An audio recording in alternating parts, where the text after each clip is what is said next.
Feel free to check out my TeePublic after the video, and support me on Patreon. Watch till the end of the video for more. Special thanks to Patreon supporter Thornton Wooding for commissioning this video. To become a patron, click the link in the description.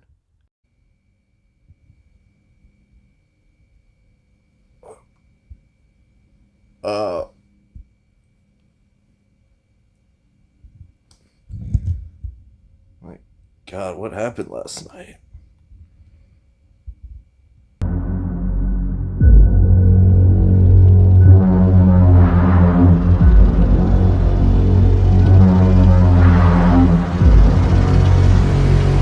Oh, that's right. Ape is a 1976 American and South Korean co-production that was made to cash in on Dino De Laurentiis' King Kong remake from the same year.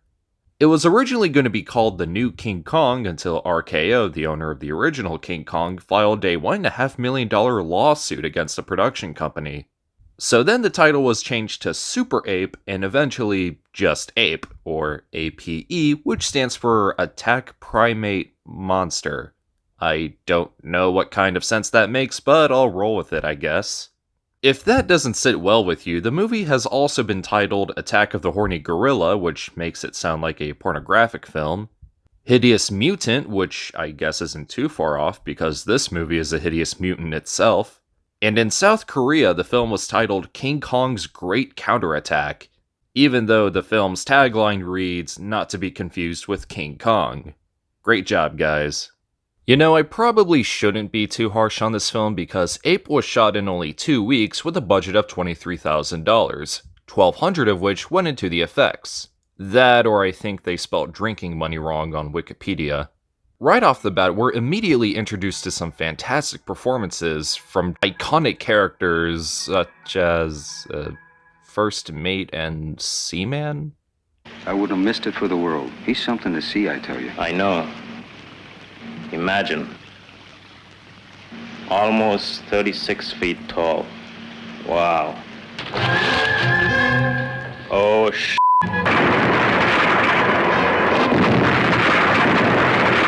Oh, trust me, all the dialogue in this movie is performed just like this. It's like when they got the cast together, they told them to talk as monotone as possible. Jeez, I know it's a meme at this point, but Tommy Wiseau has better acting than this.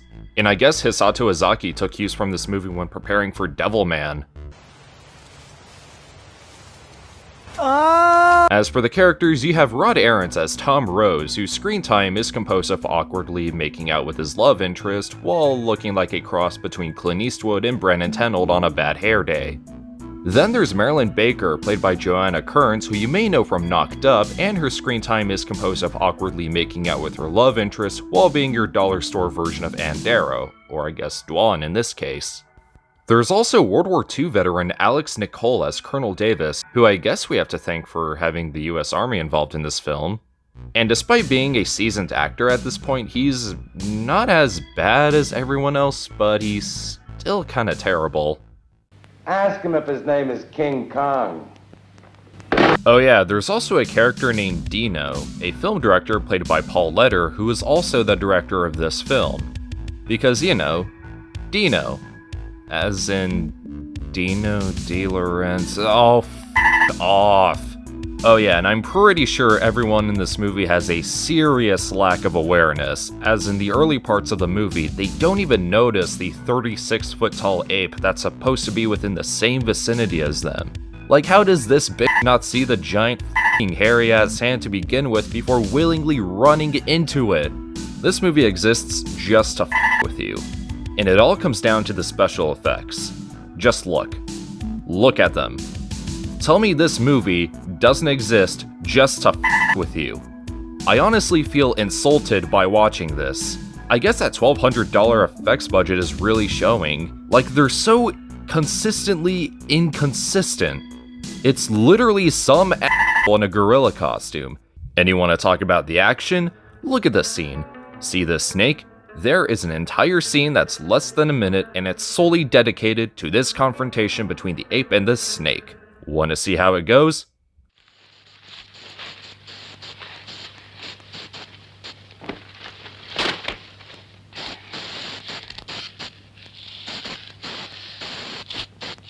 You want to repeat that? Just like that, he tosses the snake right at the camera, hitting it only to cut back to it on the ground before jumping into the next scene, as the snake is never seen or mentioned ever again. Why was this even in the movie? Did they forget to cut it out? Why even bother building up to the snake in the first place? What was its purpose? Why was it even there to begin with? Same thing goes for the shark at the beginning of the movie. What is the point? Why is it there? Oh yeah, it's because the filmmakers apparently wanted to take a jab at Jaws, which came out only a year before this, and my god, is he really playing with the carcass of a dead shark? The editing in this movie is just atrocious. There are moments in the movie where they would just cut to a new scene out of nowhere, sometimes during the middle of a sentence. It totally screws with the sound design too. Please evacuate the building. That and there would be scenes that just feel so out of place and don't even elevate the plot whatsoever, as if there was a plot to begin with.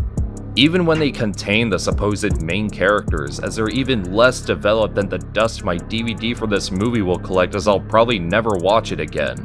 Like there would be these random cuts during Abe's rampage in Soul, and saying that reminded me that I should be watching these giant monster movies instead. And I should probably address the elephant in the room. This movie is shot in glorious 3D, meaning all they did throughout the movie was stick some random shit to the camera. How innovative. Check out this bit with the arrows. Damn, Toshiro Mifune's got nothing on this primate.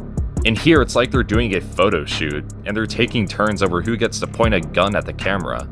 You know what? They just didn't care while making this movie. And why should I even care?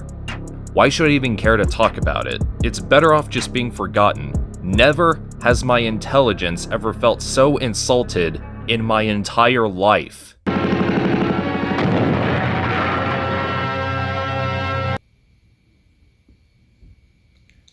Well, can't say I saw that one coming. I mean, after all, what do you expect from a company whose first name is Kino?